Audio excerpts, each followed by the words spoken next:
But all of a sudden, she's hit adolescence. And me as a father, I cannot go and look at her body because it's a violation of her dignity. Now, for those of you who have pornography on your phones, I challenge you to do a video of yourself and share it with us. I challenge you. If you think it's right, I challenge you to do the same. You see, you cannot do it because there's something awkward about what you're watching. There's something awkward about it. Unfortunately, even Christians, their phones are filled, are washed with videos that are nude. And they call it adult videos. Forgive my French. There's nothing adult about it. It's all about debasing. You're having people who have gone to do prostitution in Europe, and many of them have come to settle in Ghana, and the kind of noise they are making about sex, it's horrible. And the sex of a prostitute can never be in marriage. Never, ever. Because, see, a prostitute has sex with you on the basis of the money she gets. So she's always ready. I used to have a young girl who used to do prostitution. At a given night, she can sleep with about 7 men. Are you telling me she loves them? Tell me, talk to me. In a week, she could sleep with 25 men. It's all about the money she's making. Then you tell me, oh, she's good in bed. Good in what? She's not good in bed. She's exploiting your vulnerability. She's exploiting your innocence. And when husbands, my wife and I, we didn't know about sex from anywhere, between anybody, but we learned it between ourselves. And so we have nobody to compare and contrast with. There are people who have experimented with so many sex patterns and sex behaviors with different people. Now they go into a marriage with somebody who hasn't done that. And they, you're supposed to get me here. Why are you putting me here? Get me to that side. Help me to cross the boundary.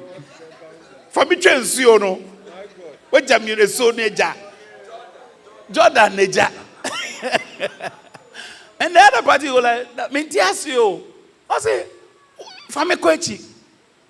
take me deep calls on to deep. But the person is not deep. How can they take you to deep?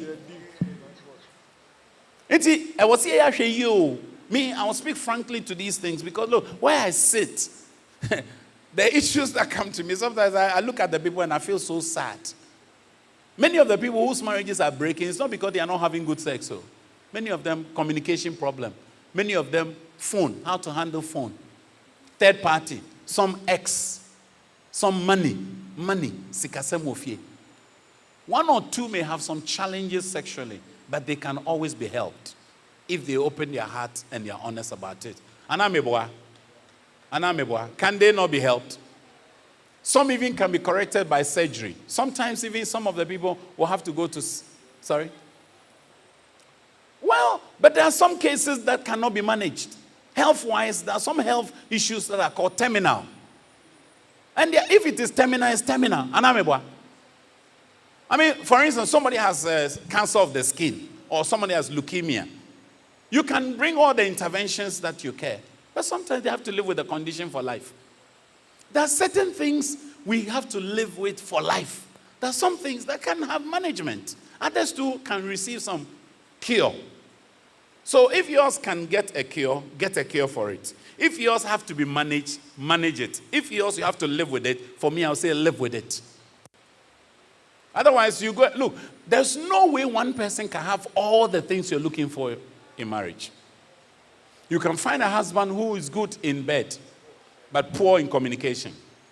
What will you do? You get the sex, but you're not getting communication. You get a husband or a wife who is good at communication and good in bed, but had a terrible attitude in terms of dealing with you and your relatives. How are you going to deal with that? And so at any given point, there's something we call a weakness. No human being has all strength altogether. They have a certain weakness. The Apostle Paul had a thorn in his flesh. He went to God and said, God, heal me of it. God says, no. This one, you have to live with it. But what I'll do is I'll give you grace, and my grace is sufficient for you. And so, me, I can't push it any further. When I travel to Europe, they ask me these questions, and I tell them, look, you either listen to the Hollywood stars, the movie stars, and the things they're saying, and follow it, or you stay with the word of God that says that this is my spouse, I will love him. You take them for better and for worse. Sometimes we say for better and for worse, but we're looking for best. And I'm able. What's it? Sarah. Eh?